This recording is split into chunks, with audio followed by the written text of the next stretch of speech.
Europe retaliates. How Elon Musk and Donald Trump are upending the continent. In January 2025 alone, Tesla saw a 45% decline in sales in Europe. Donald Trump, meanwhile, stated that Greenland is crucial. Well, I believe it will occur. And I'm sitting with a man who could be really helpful, and I'm just thinking, well, I didn't think about it much before. We need that for global security, Mark, you know.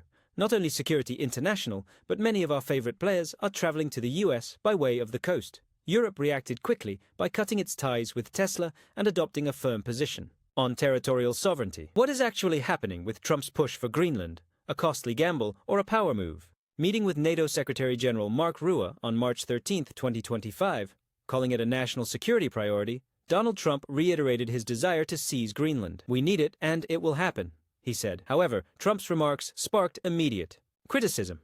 Mette Frederiksen, the Danish Prime Minister, shut it down right away, saying, "Greenland is not for sale. It is not for sale, and its inclusion in Denmark is final." Greenland's chairman and leader have made it very apparent that they are not for sale. Denmark was swiftly supported by the EU and NATO, demonstrating unequivocally that no area of the EU is open to negotiation. Their unwavering position conveys a daring message. Europe refuses to allow the US to exert its influence. But as the US government concentrates on Greenland, a serious crisis is developing in an unanticipated industry. The European Tesla meltdown was a self-inflicted catastrophe. At the beginning of 2025, large investors are selling off their Tesla stock. Two of Denmark's biggest pension funds declared they were blacklisting Tesla and withdrawing all of their investments in the company. Why Elon Musk's contentious political actions and claims of unfair labor practices are linked to poor corporate governance. One of the largest pension funds in Denmark, Academic Pension, sold off all of its Tesla stock and put the company on its exclusion list. Another significant investor, Pension Denmark, sold off more than $400 million worth of Tesla stock, citing ongoing labor disputes. The reasons behind Europe's disregard for Tesla: massive strikes resulted from Tesla's refusal to sign a labor agreement with Swedish workers in late 2023. However, it didn't end there. Unions from Denmark, Norway and Finland banded together to halt operations and block Tesla shipments. The effect: Tesla ceased operations in Northern Europe. Swedish service centers closed major ports in Denmark, and Norway declined to accept shipments from Tesla.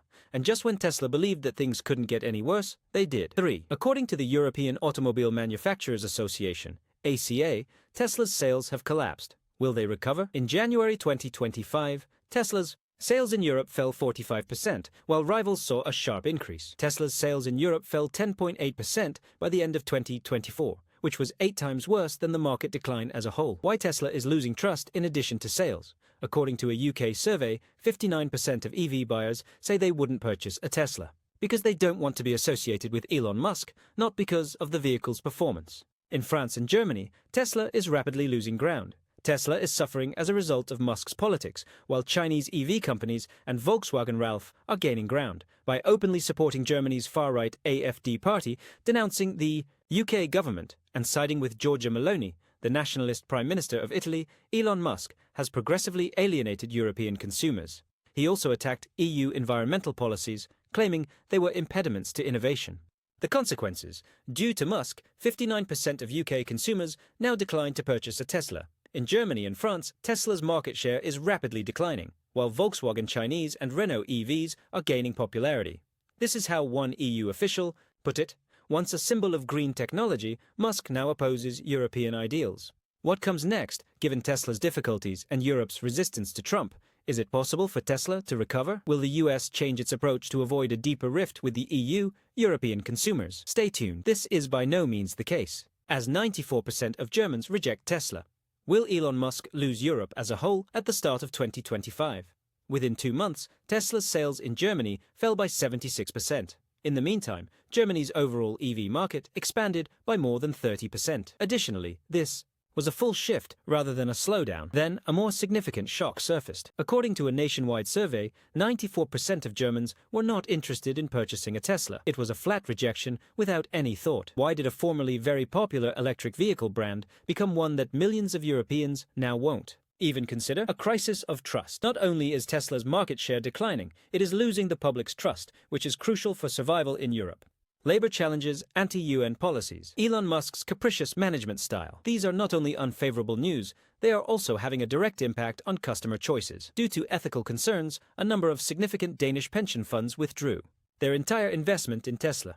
Billions of dollars are being pulled out by institutional investors, and consumers also turn away when the investment community does. Is Tesla still a company of the future, or has Elon Musk turned it into a risky business with questionable morals?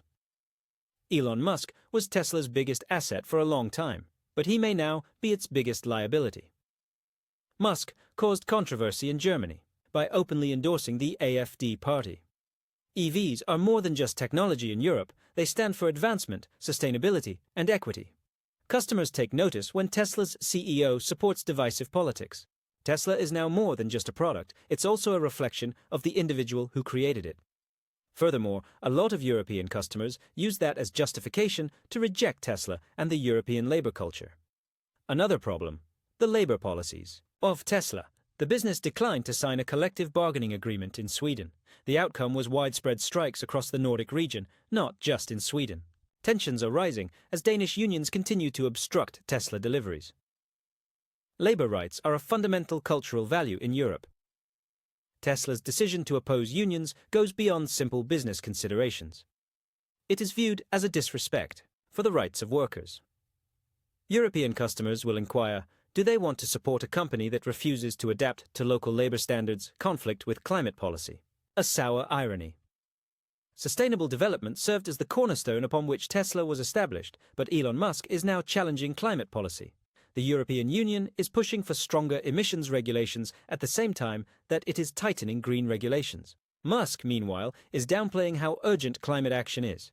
Is it possible for an electric vehicle company to thrive while opposing the policies that aided in its expansion? This contradiction seriously undermines Tesla's credibility in addition to causing confusion. Growing European automakers, Volkswagen, BMW, and other European rivals are gaining ground on Tesla as it struggles. Renault is winning, they're not just catching up.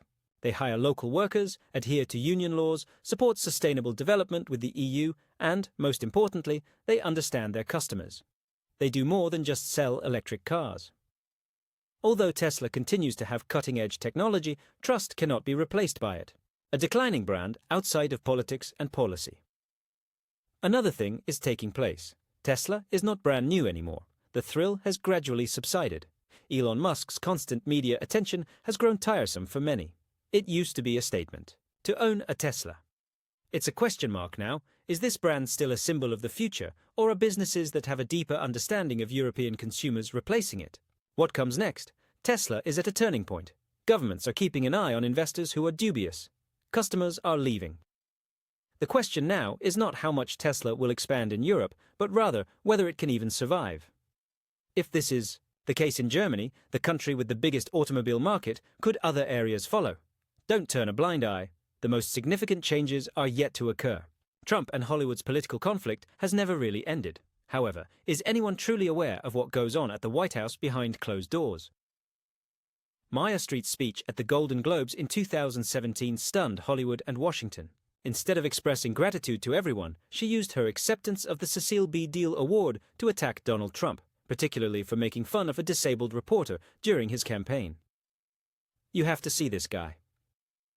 What I said is unclear. To me, I don't recall. My heart was somewhat broken when I witnessed it, and I still can't stop thinking about it because it wasn't a movie. Rather, it happened in real life. When someone powerful models humility in public, it affects everyone's life because it essentially permits others to follow suit. Disrespect breeds more disrespect. Violence breeds more violence. Although Mariel did not specifically criticize Trump, the message she conveyed was clear. When the powerful use their position to humiliate others, a dehumanizing act spreads throughout society and damages a presidential candidate's reputation. This demonstrated the glaring difference between Trump's management style and what many Americans, including Meyer Streep, anticipated from a president. Naturally, Donald Trump was unable to remain silent in the face of criticism. He launched a Twitter firestorm here after responding forcefully to actress George within hours. Have a look. It begins with Meryl Streep, one of Hollywood's most overrated actresses, attacking me without knowing who I was.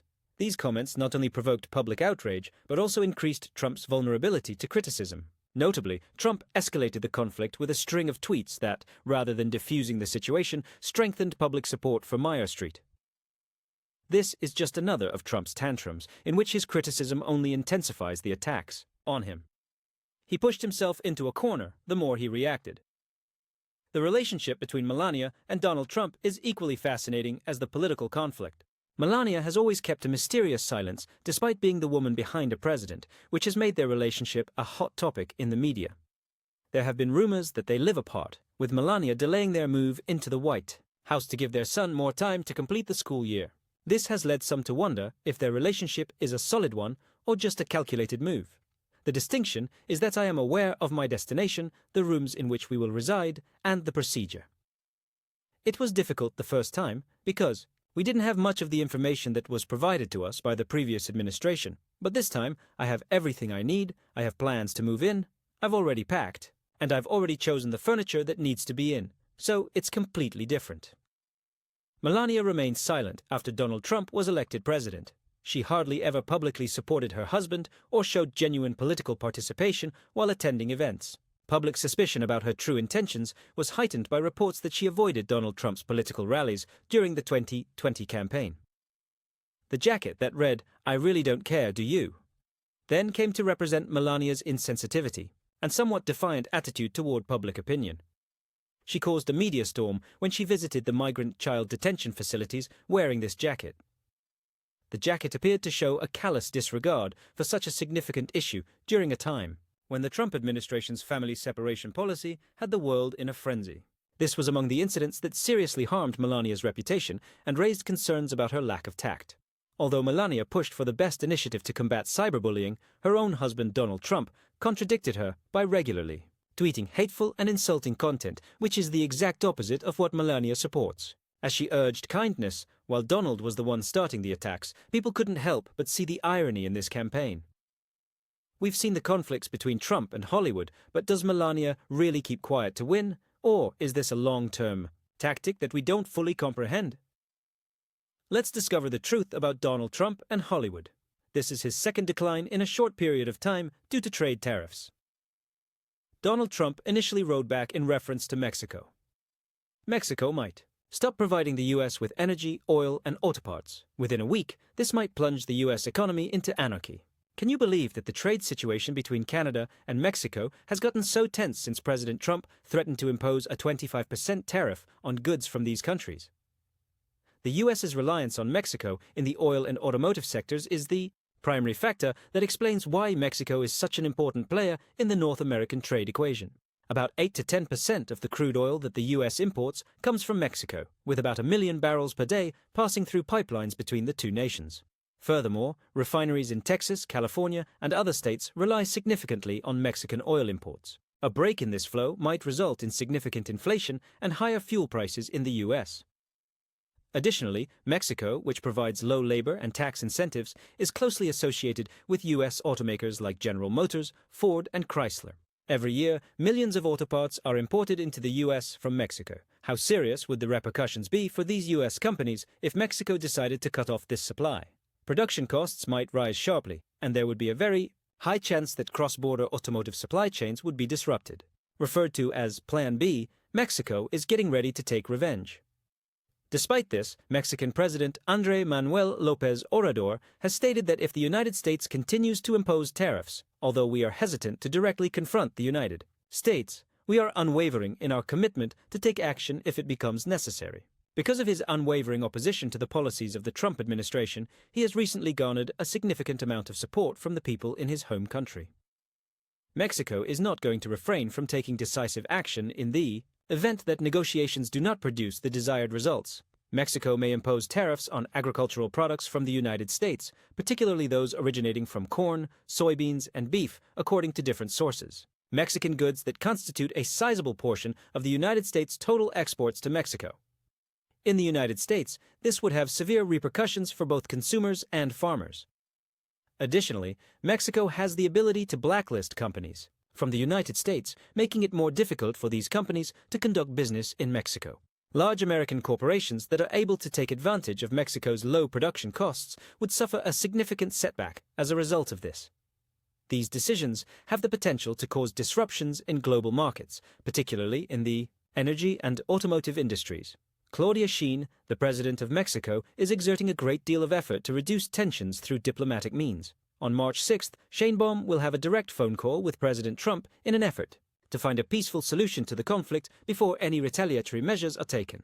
The bold statement that she made was, "We do not want a trade war, but if tariffs continue, Mexico will not stand by and watch the United States destroy its economy." On the other hand, Mexico will announce retaliatory measures on March 9th, in the event that negotiations are unsuccessful. Due to the fact that both nations do not wish to lose the economic benefits that they have built up over the course of several decades, this call will determine a great deal about the future tensions in North America. As a matter of fact, there would be no winners in a full-scale trade war between the United States of America and Mexico. When production costs continue to rise and supply chains become more disorganized, the automotive industry may be one of the first industries to suffer the consequences. Alternative oil supplies would also need to be found by U.S. energy companies, which could result in an increase in fuel prices, which would have a negative impact on the consumer economy in the United States. Mexico continues to assert that they are prepared to confront this situation in order to protect their national interests, despite the tremendous amount of tension that exists right now. However, is it possible for the United States to withstand these powerful blows from Mexico, and will President Trump be willing to accept a compromise in order to avoid a full-scale trade war? Let's wait and see if the subsequent events are consistent with your predictions. To be honest, there are no delays at all, and there is absolutely nothing to do with the market. I am not even considering the market, because, in the long run, the United States of America will be very strong as a result of what is happening here. Donald Trump has just concluded a press conference at the White House that has been met with widespread criticism. Instead of providing the public with reassurance, he has made the situation even more dire, whether it be through the threat of withdrawing from NATO, the reversal of tariff policies, or the reduction of social benefits. In a series of shocking statements, Trump has made statements. The question is, however, whether this is a calculated political strategy or merely a series of haphazard decisions in a statement that is extremely charged with controversy. Trump cast doubt on the commitment of NATO to defend the United States in the event of an attack. He asked, if the United States was in trouble and we called them, we said we got a problem, France, we got a problem. This was in spite of the fact that NATO invoked Article 5 in order to provide assistance to the United States after the events of September 11, 2001. There are a couple of others that I won't mention. Do you think they are going to come and protect us as they are supposed to?